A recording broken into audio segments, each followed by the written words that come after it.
Well, hello, General Hospital Daily Recap fans. Today's daily recap is for Wednesday, December the 14th, 2022.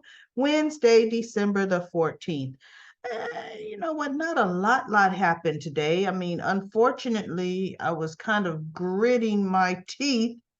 We have Britt pretty much saying goodbye to Brad, saying, she's gonna meet with her lawyer tomorrow, getting her affairs in order, which it did kind of bring red flags to Brad, but he's like, why would you do that? And she goes, well, bottom line with the necklace and everything, you just gotta make sure your affairs are in order. And so I'm just making sure my affairs are in order. And she told him, by the way, I'm leaving everything I have to you.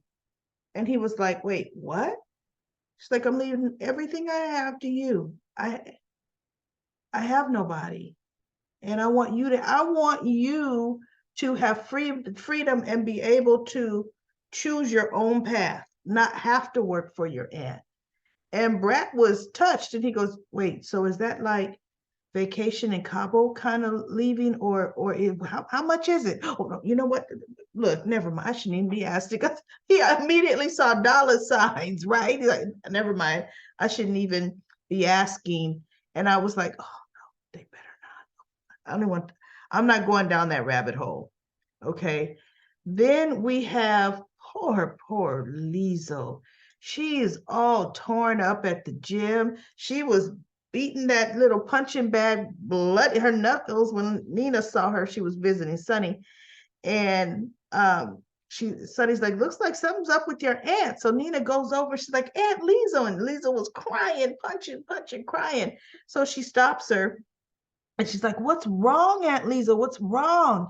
And so Nina takes the gloves off, and Liesel's poor knuckles are bloody. And she goes, what is going on? And she goes, I can't tell you. No, you tell me. So she finally told her that Britta has Huntington's. And Nina had asked Sunny to go get some gel packs for Liesel's knuckles.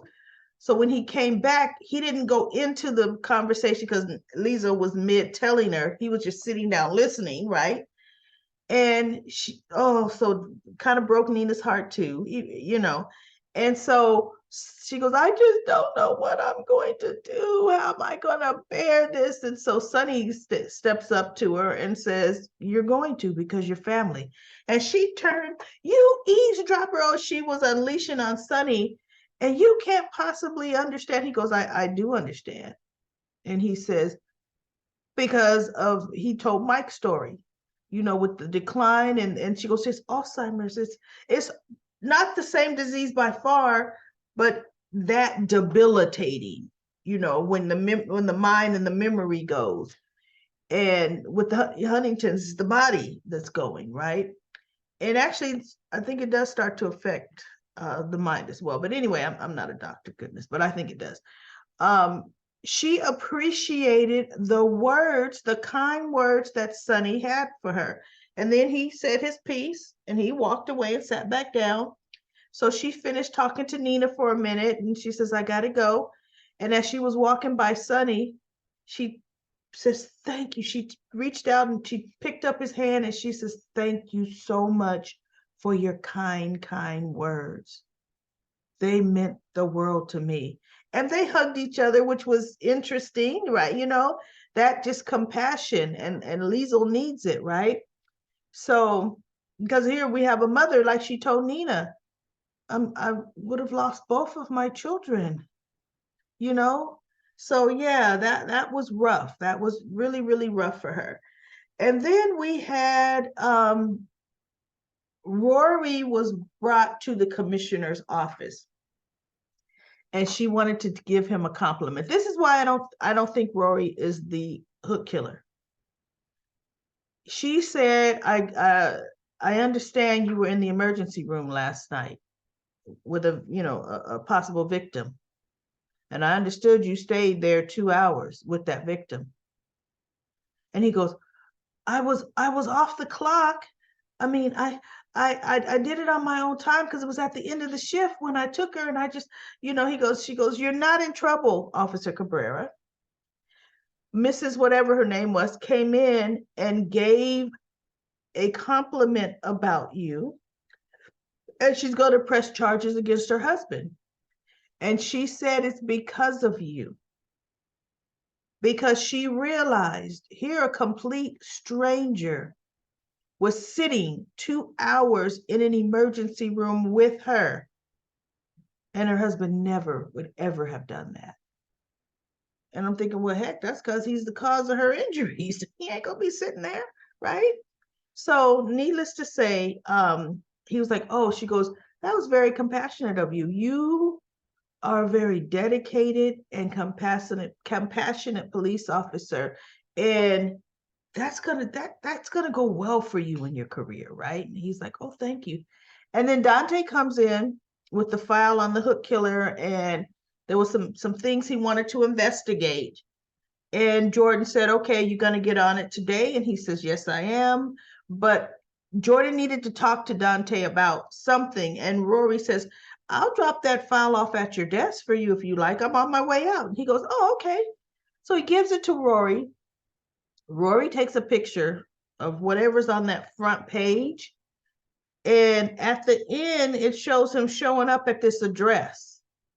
Okay, now it's not an address that he has gone to before, right? Because he's looking on his phone for the address and he finds the place and he's like, hello? He ends up going, is anybody here? Because I think the door is kind of a little ajar. And I thought, oh no, Houston, we got a problem. He said, is anybody home? Now, I'm not ruling out the theory that Rory might know the hook killer. Maybe it's a sibling, or maybe the nanny Maggie is related to him. Who knows? Okay. But I kind of think we're coming to the end of Officer Cabrera, or he's going to get hooked up or something, right? Something's going to happen because Trina was on her way to, she showed up at Jordan's office looking for Officer Cabrera because Trina and Jocelyn were talking. And, of course, that she feels she should tell Rory the truth because it's not fair for her. She doesn't return the feelings that he has for her, which we already knew, right? And she feels it's unfair for her to not tell him or be with him, with her not knowing. And so Jocelyn says, well, tell him the truth about how you feel, And she's like, I really don't, which I respect this. Don't go meet the boy's family for the holidays and you breaking up with him, right? Because she goes, maybe I should wait till after the holidays. And Jocelyn's like, no. And in my mind, I'm thinking, well, you could kind of get sick before the holidays and let him down easy, like, oh, can't get out of bed, sorry, right? But yeah, I wouldn't go meet the family, to go through the mama test and then I'm breaking up with them in 2 days, so no. So she went to the police station and Jordan said, well, you just missed him. Or even Jordan may not have had a chance to say you just missed him, but she did just miss him. So anyway, we'll see. Unfortunately, I don't know. I think something happening to Rory, for one. If he gets hurt, she's not going to tell him. And for two, if he dies, she's going to feel guilty. So I don't know. We're going to see where they go with this Rory investigating a lead all on his own of a serial killer. And he's a rookie. He is not a detective.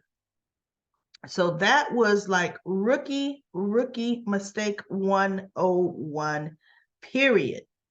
And then stuff that I'm not even going to talk about. We have Cody talking to Maxie about Austin. I'm not even going to go into their conversation. Ugh. Austin lied to me. Well, he actually didn't lie to her. He just had a test done behind her back. But anyway, I'm not dealing with Maxie. So we also have Spencer comes to see Cameron. Cameron is surprised he's out. So they have, their conversation and they're talking and blah, blah, blah.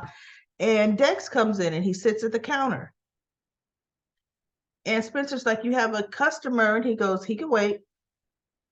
And he's like, what's going on with you, Cam? He goes, he can wait.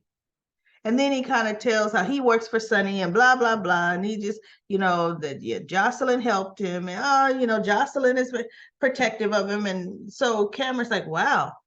So Dex would stand up and he would look like, is there any help around? So finally he stands up, is there anybody working here? So Cameron stands up and he goes over to him. What can I get you? So he gives him his orders. Says, I'd like blah, blah, blah, cheeseburger, fries, or whatever he said, to go. So Cameron's like, coming right up. So Cameron was getting ready to go to the back, and the door, he was actually sweeping. That's interesting. Cameron tells him coming right up. But the next thing we see, Cameron outside the Kelly's in the front sweeping up. I'm like, okay, well, they do have other employees there too. So maybe somebody else was making Dex's order. But Jocelyn comes with a bunch of unwrapped toys for Tots for kids toys, right? So she goes, oh, is it still here? Because I've got some donations. And he's like, yeah, but you may not. She goes, well, look, open the door. So because he knew Spencer was talking to Dex inside, but he opened the door. And Jocelyn comes in on the part. See, first, Spencer's talking to Dex. So you work for my Uncle Sonny. He introduced himself and he goes, yeah. He goes, then you also work for me. And Dex is like, oh, really? He's looking like, oh, really, youngin'? Really, right? My Uncle Sonny listens to me. Why would Sonny ever listen to Spencer? Spencer, right? So Dex is like, oh, he does. And then you hear, stay away from Jocelyn Jax. And that's as Jocelyn is coming in and Cameron is opening the door for her. And she's coming in. So they both are looking at Spencer like, what are you saying? Cameron's looking like, wait, what are you doing? And Jocelyn's like, oh, no, you didn't. That's what Jocelyn's looking like. No, you did not. So then Dex is like, I don't take orders from you or something, Dex says. And Spencer turns and sucks him. And Dex hits the ground. And I was like, wait, why would you do that? For one, Dex has a gun on him, right? For two, what place is that of Spencer's to hit Dex? If anybody was going to hit Dex, it should have been her own boyfriend, Cameron. That makes Cameron look weak, Spencer doing what he did. Spencer's stupid self is on parole. Well, not even on parole yet. He's on early release. And he's not supposed to get into an ounce of trouble while he's out. And what's the first thing he feels he could do? He feels he could deck somebody. That's how entitled and impulsive Spencer is. He hasn't learned not one thing. I was so disappointed in him when he did that. When he hit Dex, I was like, well, I'll be a monkey's uncle. You absolutely should not have been let out early whatsoever. So we'll see tomorrow what happens. Bottom line, Sonny's not gonna let Dex do anything to his nephew, but this is ridiculous. This was needless, and I don't understand why Spencer even did that. Why he jumped in to do that is crazy writing to me. I don't get it. I don't get it, GH Daily Recap, folks. Well, let's go through Comment Corner. We have Jane says, Trina needs to be with Spencer. Susan says, after today, I believe Rory will be the hook victim. I know, it looked a little scary. And then Susan says, okay, today, Wednesday, Spencer goofed up and messed up his freedom by punching Dex. I know. He didn't even say anything to Dex to let him leave with his carryout. I mean, there was just no reason for the confrontation. It really wasn't. Cameron should have waited till Dex left to say anything about him. Well, you know what? I don't blame Cameron for telling his best friend what's happening. It was just completely out of line for Spencer to do what he did. That was crazy. And then Carrie Jo says, I don't remember how Harmony knew Nina was Willow's mom. And Susan says, I remember her asking Carly not to tell that she was Nina was Willow's mom. So Carly is trying to carry out Harmony's wishes. Harmony tried to kill Carly. Harmony was in the hospital from after drugging Carly, kidnapping Carly, gonna kill Carly. She ran into the road. So Carly has zero loyalties to Harmony, none, right? And Susan says, I understand, but Harmony, how did Harmony become Willow's mom? Did she kidnap her from the person who delivered Willow from Nina? I don't remember the backstory. Well, the backstory, Carrie Jo, is Nina's mother had Phyllis. By the way, where is Phyllis? She owns Charlie's. I haven't seen Phyllis in who knows how long, right? Sonny should have just bought that restaurant and given it to his daughter, Christina, who's worked there for years. Where is Phyllis? But Phyllis was one of the nurses that took care of Nina. The mother gave Nell to Phyllis to give to these adoptive parents. Phyllis left with baby one. Phyllis didn't know Nina had baby two because Madeline, her name was Madeline. Madeline already knew of Harmony. Harmony was a caregiver of another person 2 stories down. Harmony's not a nurse, but you don't have to be a nurse to be a caregiver, right? So 2 floors down in the building where Nina's mother lived, Harmony worked. And Nina's mother, Madeline, got to know Harmony, finding out Harmony had no children. And so she gave Willow, the second twin, to Harmony. Harmony didn't know anything really about Nina. She didn't know that Nina had twins, but Madeline is the one that personally gave Willow to Harmony. Okay, so that's how that story went, which is how it explains when Phyllis first broke the story to Jax about, how she gave Nina's baby away. She didn't know there was another baby. Okay, so Carrie Jo, Carly is my favorite too, but I understand Nina because I have no family. My family consists of friends only. Yeah. And sometimes, let me tell you something, your friends can be better, treat you better than your family actually does. Annette says Jason will return and catch the hook killer. I hope it's very soon. Rihanna says, the app may bring us together. However, my heart will tell the truth. Austin needs to be with Britt. He knows the dark side of man, and he knows what it's like to have something forced upon you from family. Acting like 2 children in a play yard, meaning him and Spinelli rustling over that envelope. I'm glad to see the relationship, LOL, over. See, Nicholas, this is what happens when you got a secret. When this latest lie from Elizabeth blows up in her face, oh, it is over. Is it ever? I will not feel sorry for her. Self-righteous, pathetic. Daily recap, lady, I'm rolling over. Going on about the prenatal vitamins. Yeah, I was on one yesterday about them vitamins. Carly so deserves what she's going to get with her sneaky ways. Carly is my girl, but girlfriend, you got conned and you deserve it. Every little bit.